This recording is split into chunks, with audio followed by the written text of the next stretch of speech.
muitas pessoas, estão em cima do muro. Não sabe se vai para um lado ou se vai para o outro.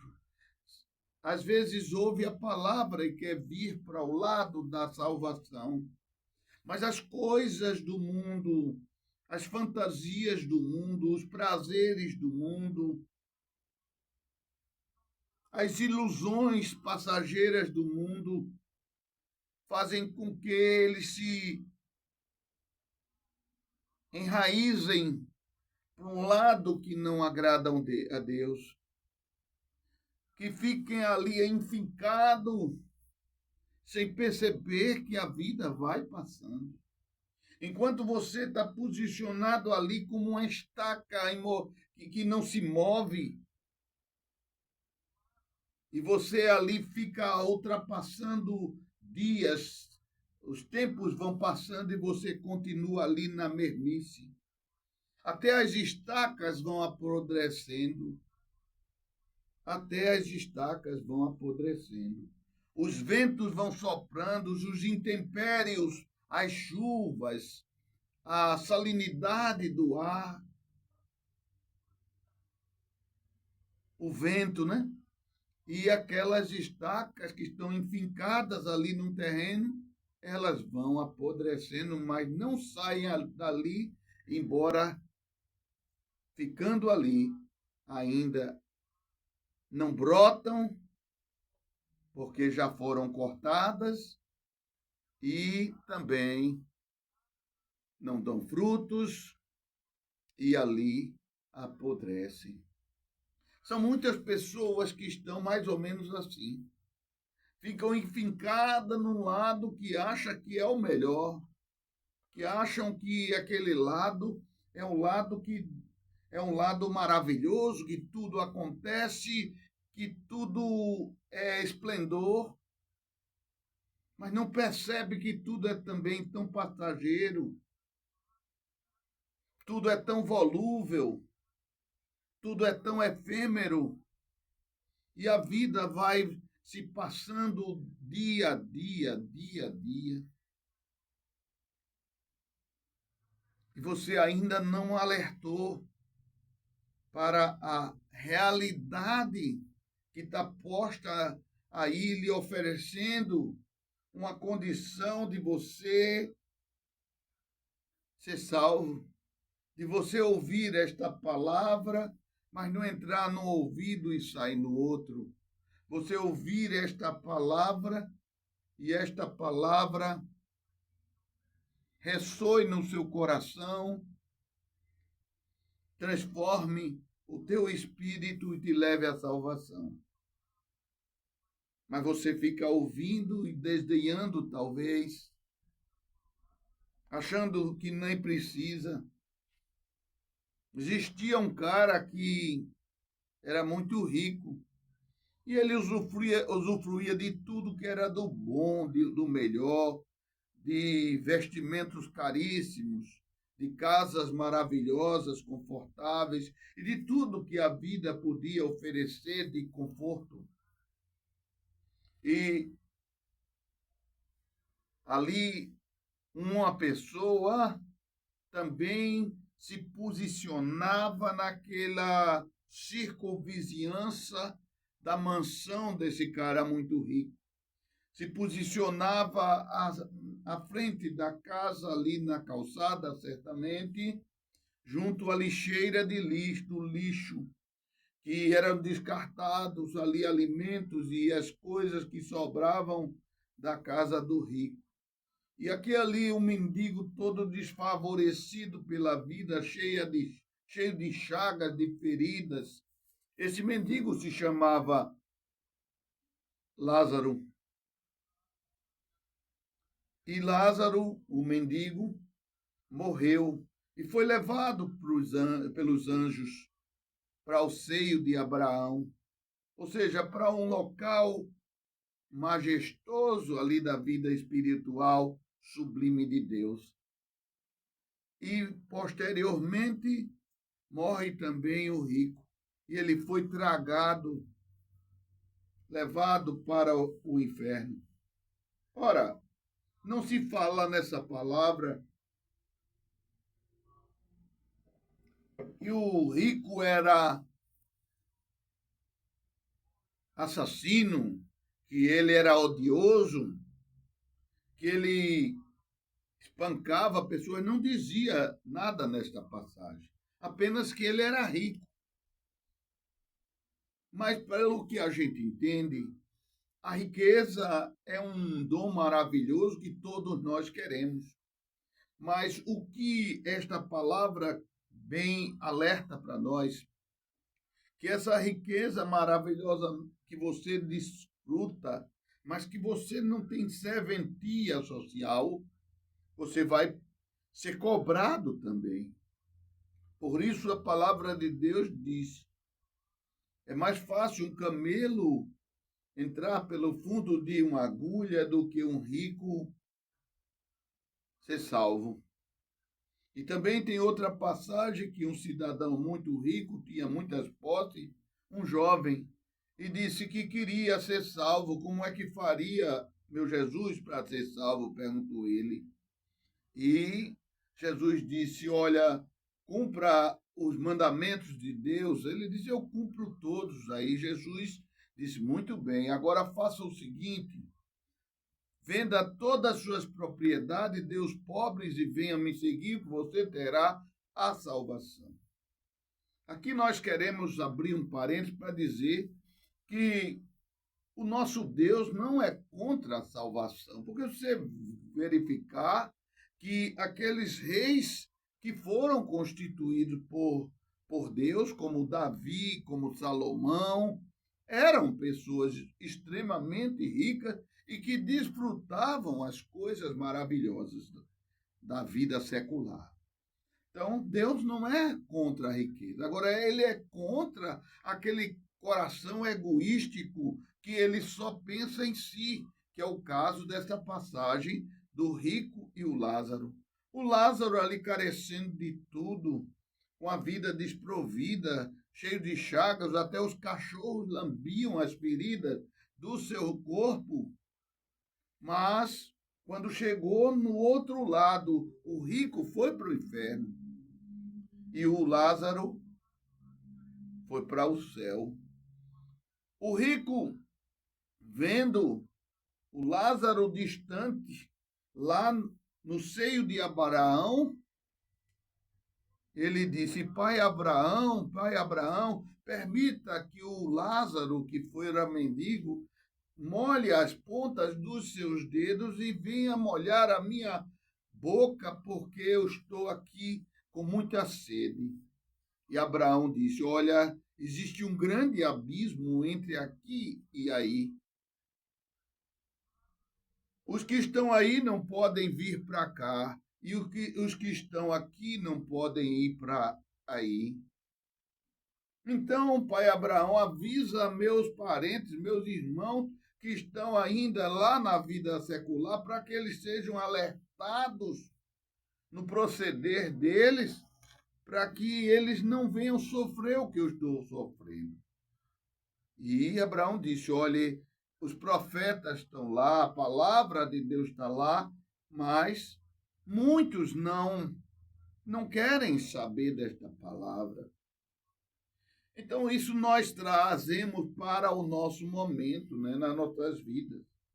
Como é bom a riqueza, você não vai ter hipócrita de dizer que não quer ter uma vida confortável. Todos nós queremos. Agora temos que estar sempre com o coração em Cristo.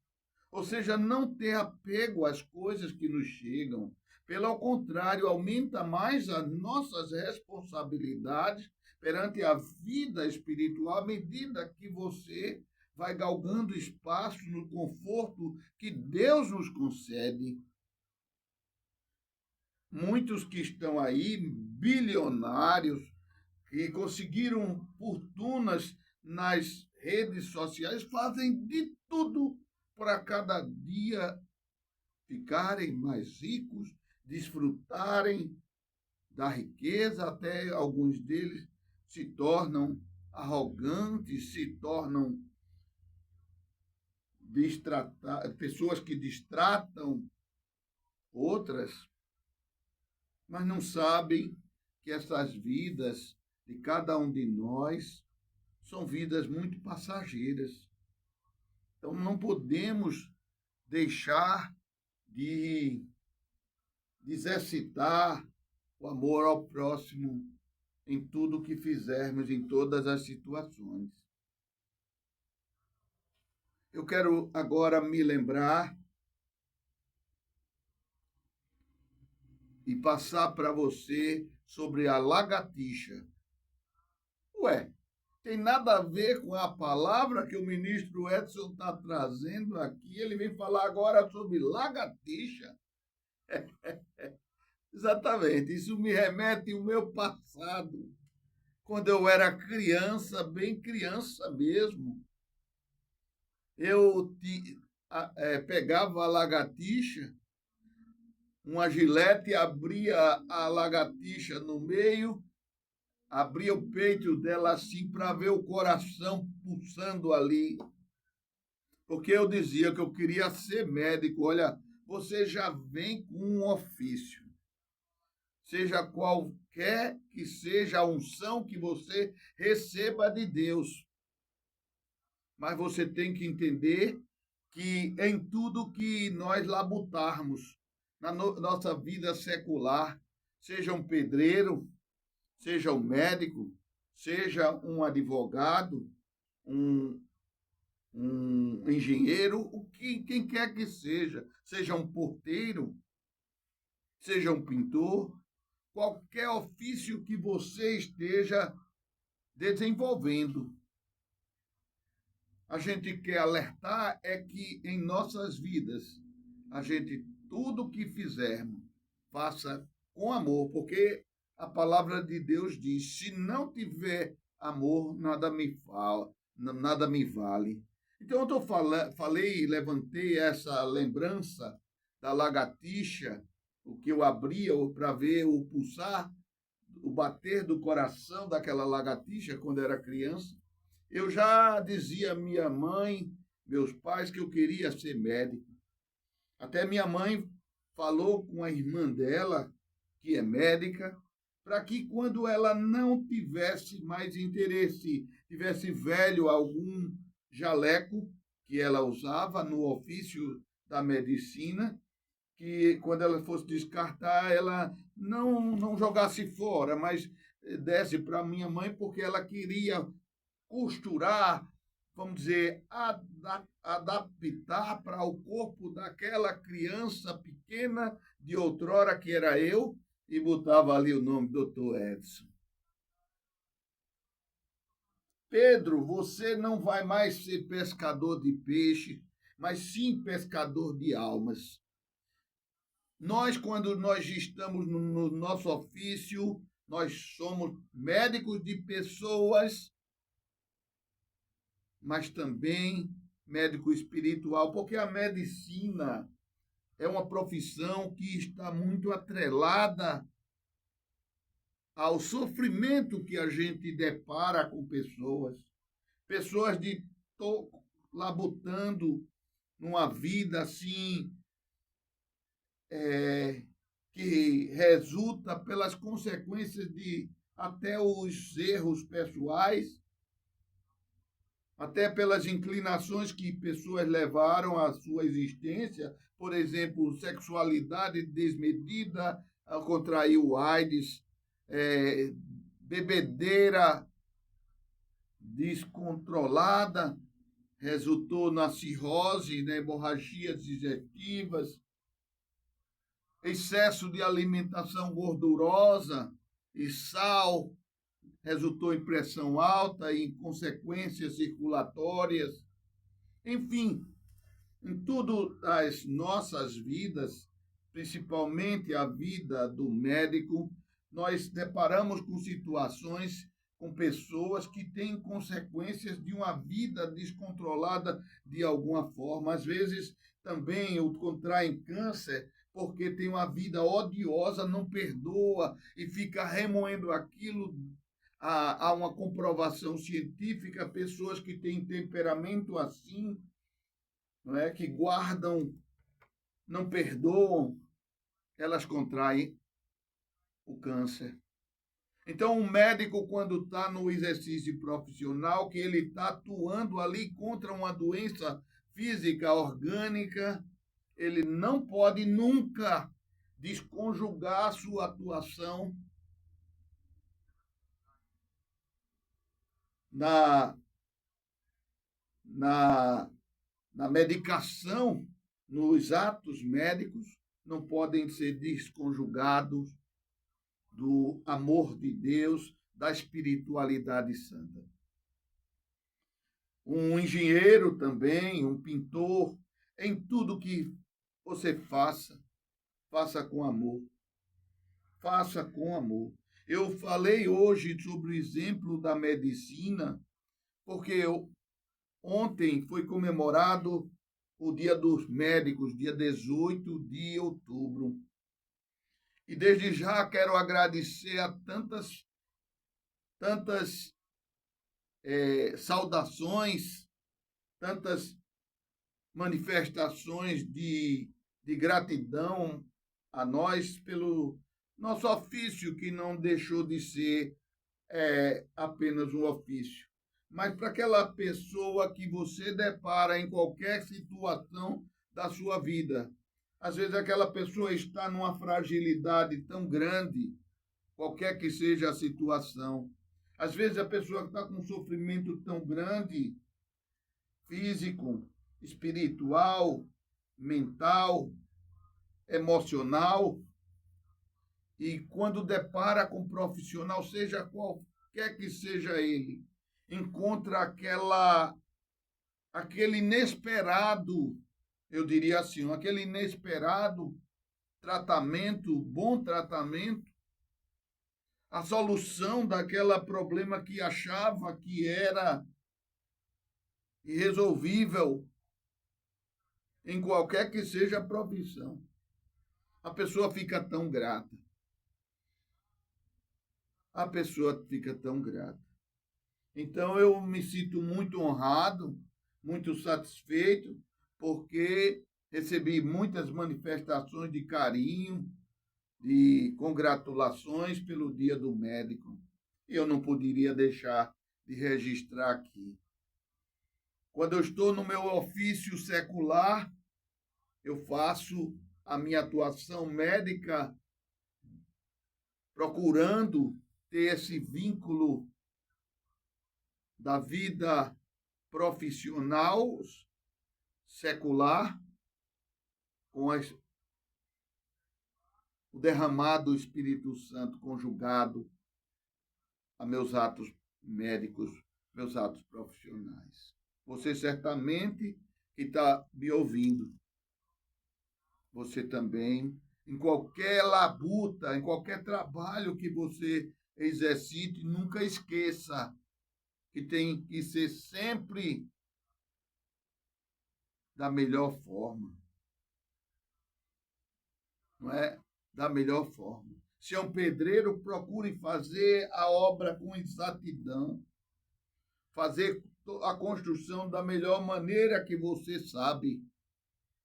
Se você trabalha num ofício, numa empresa, trabalhe entendendo, por mais que seu patrão não seja aquele patrão que você diz, ele é tão chato, ele não é bom comigo.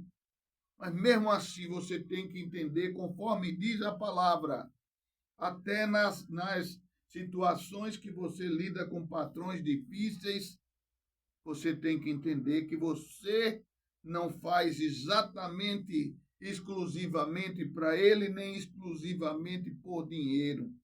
Lógico que você quer ganhar o seu dinheiro, mas você tem que entender que você, quem está vendo o seu trabalho no dia a dia, principalmente quando não estão observando, o nosso Deus está vendo ali, nada fica obscuro aos olhos do Senhor, e no devido tempo ele vai recompensar.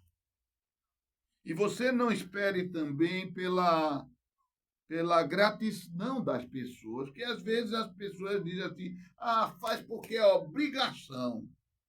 Eu acho que cada um deve cumprir verdadeiramente seus ofícios quaisquer que sejam eles, pelo seu dever de cumpri-los, pela obrigação, entre aspas. Mas há uma diferença em certas coisas que a gente procede nos nossos ofícios, que por mais que as pessoas não valorizem, por mais que as pessoas até sejam ingratas, mas você sabe que Deus está fazendo as anotações certamente ali no céu, dizer, essa pessoa é o meu servo, porque é nas pequenas coisas, ou nas coisas mais difíceis que apresentam para a nossa labuta do dia a dia, que você é medido. Que você é medido. Não é? Medido por quem? Não é pelo patrão secular. Você é medido por Deus. Ou seja, por mais que você não está sendo, vamos dizer, prestigiado pelo ofício que você faz com esmero, mas não se preocupe. No devido tempo, Deus vai recompensar a você e sua vida e a sua família. O ofício, às vezes, é tão difícil, não é? O ofício profissional, às vezes, é tão difícil. Assim como tenho na minha família muitas pessoas, muitos parentes que são médicos, não sei se por influência de observar o exercício tão bonito da medicina, eu via nessas pessoas, meus parentes, não sei se influenciou em mim. Eu sei que eu tenho 5 filhos, em 2 vidas conjugais que eu tive. A primeira não deu certo, tenho 3 filhos, e da que eu sou casado, eu tenho 2 filhas. De todos os meus filhos, a única que quer fazer medicina é uma filha de 17 anos da segunda vida conjugal. E muitas vezes eu digo a ela, minha filha, você quer mesmo fazer medicina, minha filha? A medicina hoje, às vezes a gente observa que requer vamos dizer, um prestígio maior, porque é um exercício sublime. E, às vezes, até as remunerações, porque estão colocando muitos profissionais a todo ano no mercado de trabalho. É como aquela história, se você tem uma safra muito grande de um produto, e quando ela é posta no mercado, o preço dela vai ficar mais baixo, porque tem demais, tem que ser descartados, entre aspas. Está tendo uma quantidade muito grande da medicina, de muitas faculdades, e, portanto, muitos médicos sendo postos no mercado do trabalho. E isso aí, o preço que se paga por hora trabalhada médica tem sido muito rebaixado. E eu digo para minha filha, você quer ser médica mesmo? Ela diz, quero, pai. E eu argumento que hoje, tudo isso que está desfavorável, ela diz, mas eu quero ser médica. Você entende que a pessoa nasce com um propósito, seja qualquer que seja a sua inclinação, mas nós fazemos parte de uma engrenagem existencial das vidas, todos nós nos conectamos, todos nós precisamos de alguma forma de um ou de outro. Então nós temos que entender que cada elo dessa engrenagem é constituído por Deus. Você tem que entender que você deve ser um instrumento de Deus em tudo que você fizer. você deve dar o bom exemplo. Porque às vezes você nem percebe que as pessoas te observam, né? Observam pessoas humildes, pessoas nas labutas mais simples e percebem também naquelas atividades mais que requerem mais dedicação, mais esmero, mais profissionalismo de dedicação científica. Mas nós temos que ser um bom exemplo. Eu já tive situações que eu disse, graças a Deus, eu tenho essa pessoa que trabalha comigo. Porque a gente vê que pessoas fazem seus trabalhos verdadeiramente com entendimento de dedicação, de amor ao próximo. Então é uma honra, é um privilégio você ter pessoas assim que trabalham com você. E você também tem que agradecer por essas pessoas. E até aquelas pessoas que não têm aquele comprometimento tão grande com o trabalho, você deve estar sempre exercitando a boa orientação, a compreensão, ajuda para que aquela pessoa se transforme. O que não era tão perfeito fica tão perfeito. O que era, vamos dizer, sem um comprometimento, passa a ser comprometido. É preciso você apostar, entre aspas, nas pessoas. Como Deus quer salvar a todos. E quantos de nós somos comprometidos também no ofício de Jesus? E quantos de nós, procurando nos esmerarmos no ofício com Cristo, mas mesmo assim ele não despreza ninguém. Ele quer trazer todos para a salvação. Então, você é um instrumento para levar a salvação para todos, não é? Pedro, você agora não vai ser mais pescador de peixes, mas sim pescador de homens, ou seja, você vai salvar pessoas.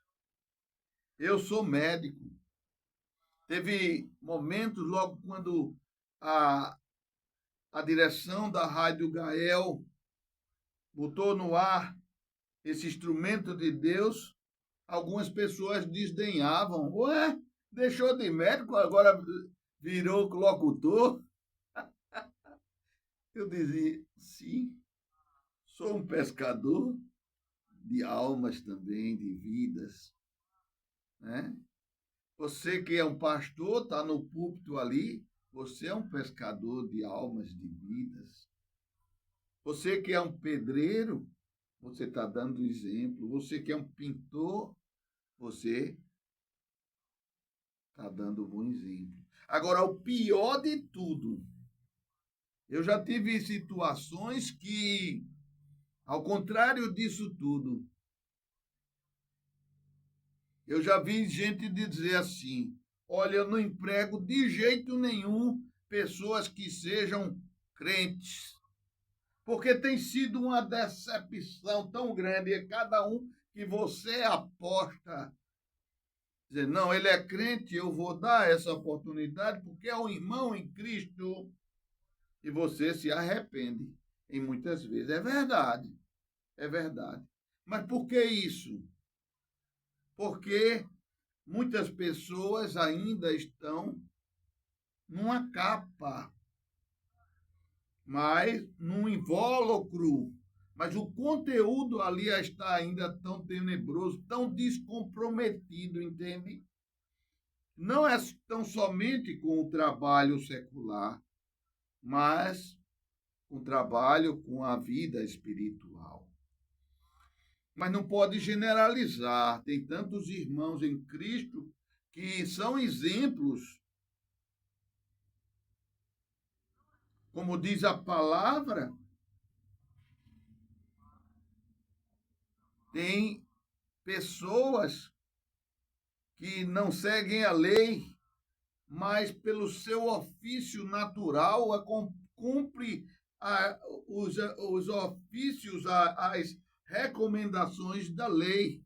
Então, aquela pessoa que conhece a lei não pratica, ela está muito mais comprometida do que aquela pessoa que não quer seguir a lei, mas procura fazer tudo certinho, tudo que possa ser exemplo, tudo que possa ser respaldado por Deus, apesar de a pessoa não estar seguindo a lei. Diz a palavra, não sou eu. Então, meus irmãos, eu quero aqui mais uma vez abrir esse espaço para dar um abraço fraterno a todos os meus colegas médicos que estão tanto labuta com tanto amor à sua profissão, o seu ofício, que às vezes comprometem até a sua vida pessoal, porque tem uma dedicação tão grande ao ofício da medicina. Deus abençoe a cada um de nós, a cada um médico que comemorou ontem, o dia 18, mais um dia alusivo à profissão, aos médicos. Meus parabéns, que Deus continue te abençoando, que Deus continue ampliando a unção divina no seu exercício profissional. A você, meu amigo, também, das diversas profissões que trabalham com amor ou que estão naquela correção de dizer agora eu vou me aprimorar, agora eu vou fazer com muito mais esmero, agora eu vou fazer com muito mais amor, querendo A ou B, reconhecer ou não, eu entender que eu faço parte da engrenagem, de um elo desta engrenagem do amor de Cristo na labuta para as demais pessoas. Amém? Então, que Deus te abençoe, que Deus te prospere com muitas bênçãos, que Deus abençoe a sua família. Tenha um dia de paz e de proveito na obra do nosso Deus. Amém? Amém.